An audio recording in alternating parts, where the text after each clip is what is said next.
শিক্ষকদের মাঝে তারই ধ্বনি অনুরণিত হয়েছে, শিক্ষার মান, শিক্ষার মান, শিক্ষার মান। আজকে বাংলাদেশের সর্বত্র দুর্নীতির মহা একটি প্লাবন চলছে এবং সেই প্লাবনে আমরা ডুবে যাচ্ছি। খড়কুটোর মতো আমরা নীতি এবং ধর্মকে আঁকড়ে ধরার চেষ্টা করছি, খড়কুটো ধরে আমরা বেঁচে থাকতে পারছি না। এই দুর্নীতির প্লাবনে আমরা ডুবে যাচ্ছি, প্লাবিত হচ্ছি, হারিয়ে যাচ্ছি, হাঁসফাঁস করছি। শিক্ষকদের দায়িত্ব আছে, শিক্ষকদের দায়িত্ব আছে।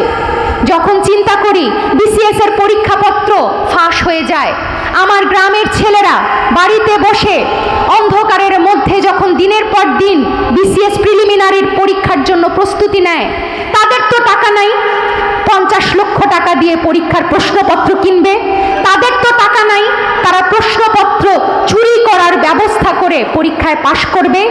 800 ব্যক্তি আজকে বিসিএস ক্যাডার হয়ে বিভিন্ন পদে বসে আছে। একই রাত্রে 6 কোটি টাকার প্রশ্নপত্র বিক্রি হয়েছে। লজ্জায় ঘৃণা ধিক্কার জানাই। আমি আজকে ধিক্কার জানাই তাদের যারা আমাদের এই পাবলিক পরীক্ষাগুলোতে কলুষিত করেছে। অযোগ্য ফেল করা ছাত্ররা আজকে বাংলাদেশের বড় বড় জায়গায় তাহলে এই নকল করা, বিক্রি করা পরীক্ষাপত্র প্রশ্নপত্র দিয়ে পাশ করে আজকে বিসিএস ক্যাডার হয়ে বাংলাদেশের মাথা হতে বসেছে। কোন মুখে আজকে আমি এই ডায়াসে দাঁড়িয়ে এই 18-19 বছরের ছেলে মেয়েদের বলবো যে তোমরা সততা বজায় রেখে লেখাপড়া করো? তারা কি দেখতে পাচ্ছে আজকে বাংলাদেশে? তাদের আশেপাশে আজকে কি ঘটছে? আমরা দুর্নীতিবাজদের কুর্নিশ করছি, দুর্নীতিবাজদের সালাম জানাচ্ছি, তাদেরকে আমরা ফুলের মালা দিয়ে অভ্যর্থনা জানাচ্ছি এবং তাদেরকে আমরা সম্মানের আসনে আসীন করছি।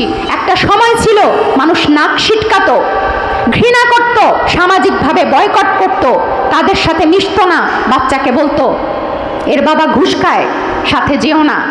আজকে কিন্তু তা না, আমরা সব জানি, সব জানি। এটাই সবই কিন্তু কেয়ামতের লক্ষণ।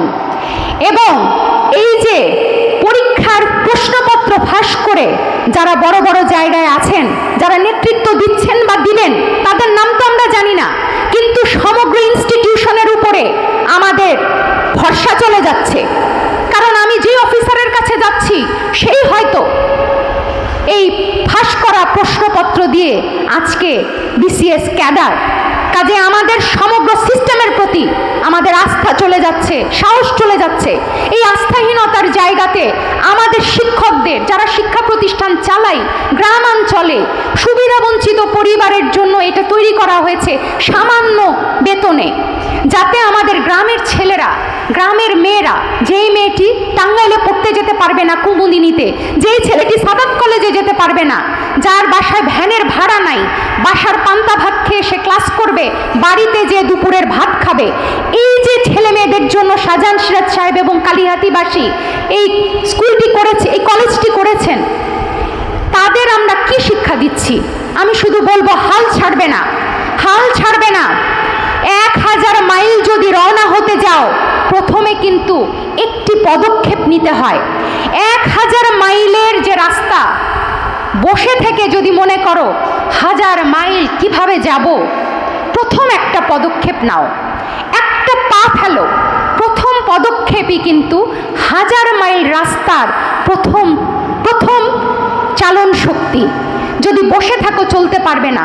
প্রত্যেকে প্রতিজ্ঞা করো। এই অল্প বয়সে স্যার বললেন যে এখন যে শিশু কিশোর এখানে আছে, আমরা যাদেরকে এই বয়সে পেয়েছি, বলে কাঁচায় না নোয়ালে বাস, পাকলে করে ঠাস ঠাস, তাই না? আর অনভ্যাসে বিদ্যারাস। আমাদের এখানে দুর্নীতি আজকে আদৃত এবং সততা আজকে ধিকৃত। শুধু তাই না, যারা সৎ ব্যক্তি তাদেরকে বোকা বোকা বলে গণ্য করা হয়। ভাই আপনি তো কিছুই জানেন না, ভাই আপনি তো এই দুনিয়ার জন্য যোগ্য না, ভাই সোনায়ও খাত লাগে, এরকম কথাও আমাকে বলতে শুনেছি, নাম বলবো না। আপা, সোনা দিয়ে যখন গয়না হয় সেটার মধ্যে খাত দিতে হয়। আপনার সততা বাদ দেন আপা, লাইনে আসেন। আমি লাইনে আসতে পারি নাই, লাইনে কোনোদিন আসবো না ইনশাল্লাহ। মাটির উপরে যতদিন আছি সততার পথে থাকবো। এটার জন্য দুনিয়া একদিকে যাবে, আমি একদিকে যাব, কিন্তু বাংলাদেশের চলমান এই অসৎ দুর্নীতির যে কালচার, যে সংস্কৃতি,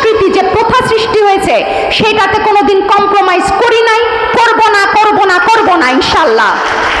এবং খাদ দিয়ে যে সোনার গয়না